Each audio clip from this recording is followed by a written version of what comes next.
Basically, can you just give an overview of the funding that you received, and you did touch on that briefly, the types of finance you were able to attract, and how did the process work for you? I mean, I'm sure there were certainly quite a few challenges along the way. Yeah, I think so we're a technology company, so the vision of the business is to build a global technology business. So, I strongly believe that if you're going to start something, you've got to start with the end in mind and then look at your financing requirements for that. So, no way we were going to get lending from the bank. So if I go through the history of Coull, I sold my house, and my wife was overjoyed, and we funded it. And there's no way, we're a software company. There are no assets to recover, so invoice financing just wasn't on the cards. The bank's just not interested, quite rightly. It was very high risk, and so we had conversations with HSBC at the time, but just really wasn't up their street, and we really then started to look. It was always going to be equity. It was always going to be equity capital, really, and you then have to because the exit for Coull for a technology company, you hope there's going to be many multiples of the turnover, and it's going to be a global business, so you hope that, and you're going to need a lot of cash, because your staff costs are going to be very high. Engineers aren't cheap. So again, going back to the start and with the end in mind, so we approached local angel networks, Swain, I believe, locally. We approached the London Business Angel Network, I think they were called. A whole raft of different ones. Some of them were wanting to be paid to pitch, which I vehemently disagree with, and others didn't. And I think the idea really was we were getting out there, self-funding, keep the cost down as low as we can, get some cornerstone to the clients. And then socialize the business, just talk to as many people who are interested in investing, as many VCs that would take your call, and just talk and talk and talk. And through those conversations, somebody introduces you to somebody else, and then you suddenly find this sort of key investor. So one of our key investors was a local friend of mine, a guy called Julian Durbin, and through Julian, we then got introduced to Peter Hargreaves, from Hargreaves Lansdowne, and from Peter, with Peter's name on the shareholder register, that sort of helped a little bit, and that opened, and so really we managed to get our funding really through local business networks, privately, over a pint of beer at the Albion in Clifton, or a coffee shop around the corner. It was very limited due diligence. They were angels back people, they don't back businesses. Sure. And because businesses are going to pivot, especially in the technology business, the model is not going to stay the same. So they back individuals. So luckily they backed me, and they backed the team that I had with me, and that we were able to be quite bullish about our approach about funding. In other words, the shareholder agreement is the same for everybody. Nobody gets special treatment, whether you're a billionaire or you're not, and you come on board on the same price, and we're on this journey together. Yeah. So we then looked to raise money in the US. We made an acquisition then in California about 18 months ago. So we discovered that was just stupid, because all our IP was over here in the US. I'm not really going to invest in a technology company where your IP is on a different country. So we raised more money for shareholders here to make that acquisition. And the acquisition was done as a mixture of money and shares. And then we sort of grew the business up. We moved from HSBC to a company called Silicon Valley Bank recently. And Silicon Valley Bank, if anybody in technology, they're a good bank. They get tech and they invest against it. And their invoice financing aspect of it, they'll do that against technology. I mean, I haven't come across you guys, so that was really interesting. We've chosen not to go down that path because, fortunately, we raised enough capital, not for us to have to do that. So that first round of funding, doing all the talking with the different angels on a local basis, and doing that, because you had a lot of effort. talking to a lot of people, they say you have to kiss a lot of frogs to get the money. Yeah, I think you do, but I think the other bit is, it's that age-old thing. I think as any, all the business people here will know how much detail do you go into your business plan, how many pages do you write, what does your spreadsheet look like, how's it all, everything's a bloody hockey stick, everything goes right at some point in the future.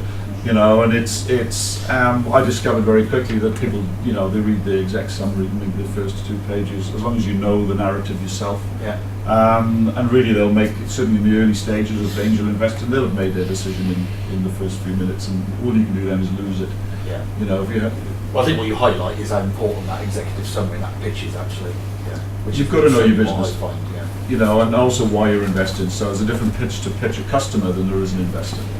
What's the investment story? And I think the biggest mistake that I see is people do product pitches to investors and they don't do investment pitches to investors. The return is very different than buying something. Absolutely. Okay. And Simon, if you could sort of give us again a sort of flavour of your experience. My story is actually very, very similar to Irfon's as well, actually. I started this about 22 years ago, so it's not something that's just going to happen overnight.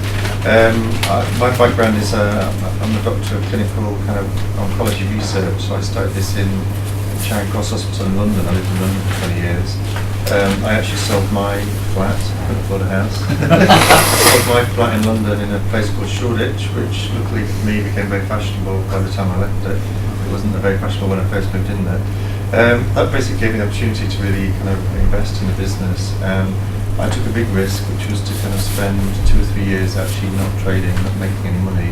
But to be quite honest, I think what we're finding now is that's really invaluable. And my advice to anybody if they can afford to do that is try and do a couple of years of kind of research and development before they actually kick off the business. Because we're now at a stage where all the kind of research that we've done the last few years is now kind of kicking in. So, we're very much a product-based company, but every 3 months you're only as good as your last bag of chips, as my dad's saying. So, you're only as good as your last product, basically. And in the cosmetic sector, it's very much about fashion, it's very transient, and you have to bring out a new product every 3 to 6 months. It kind of very much follows the fashion trend, which is like spring, summer, autumn, winter, and so you have to kind of bring out new products. So luckily, we've had about 23 products in the pipeline for the last 2 or 3 years, so we can bring out new products kind of every 3 to 6 months, which is great. But my background really was I travelled a lot, as you can probably see by my video. I used to have a full head of hair before it all fell off. But basically I kind of worked with indigenous cultures and then kind of studied traditional cultures and how they use plants for medicines. But we're trying to transfer that knowledge into kind of products that people can actually buy. It's become very fashionable, the whole natural products arena, and to use cosmetics with natural products in it. People want natural stuff, but nobody really knows why they want natural. So what we're trying to do is champion that. And I think with my academics and my kind of qualifications, we've got a PR company kind of pushing me into the media to do all that. So what I'm trying to explain really was I kind of put everything into the business. I sold my house, I sold my car at one point to actually kind of keep the business going. I ended up with pretty much nothing at all.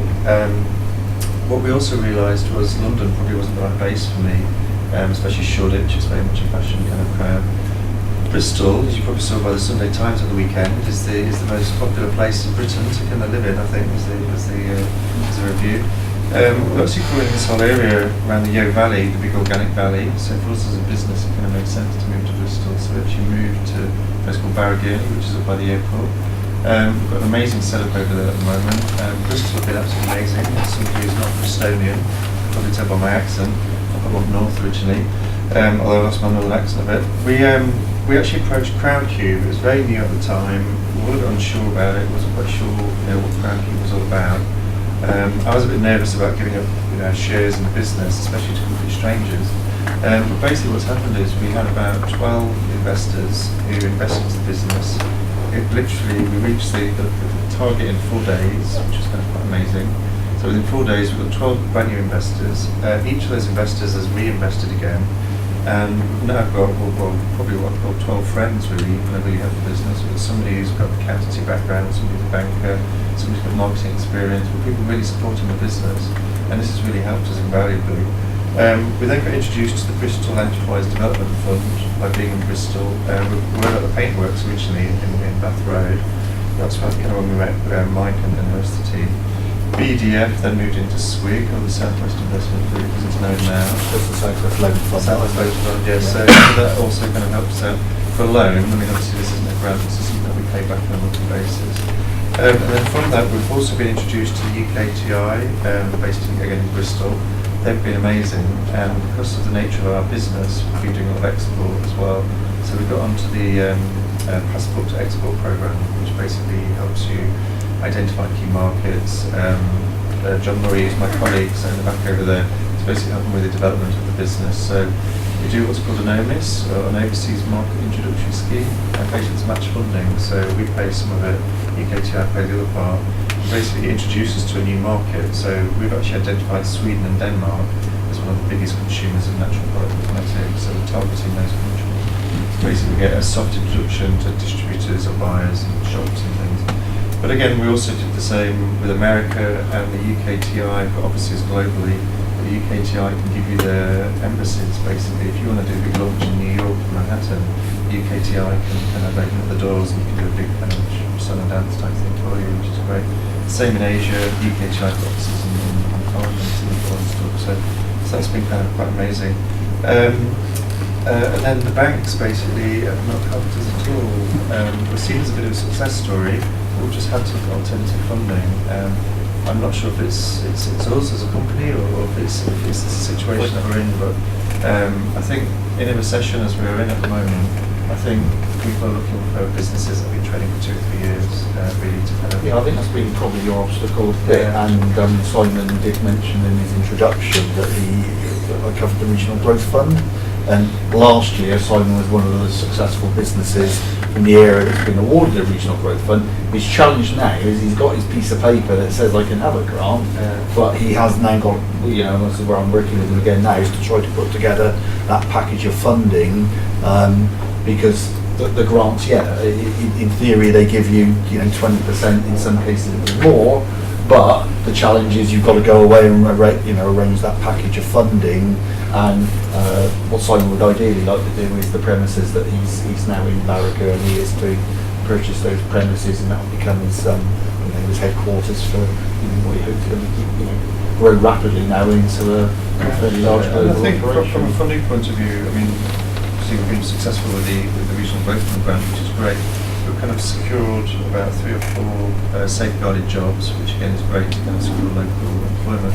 We're also looking to employ about 11 new hires in the next 2 to 3 years, so we're talking about 15 new roles. So it's kind of, for me, I think it's a great kind of example as an entrepreneur sort of like company to kind of really support.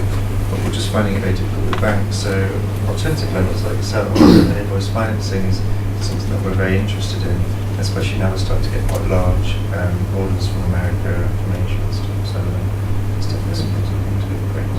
Thank you very much, Simon.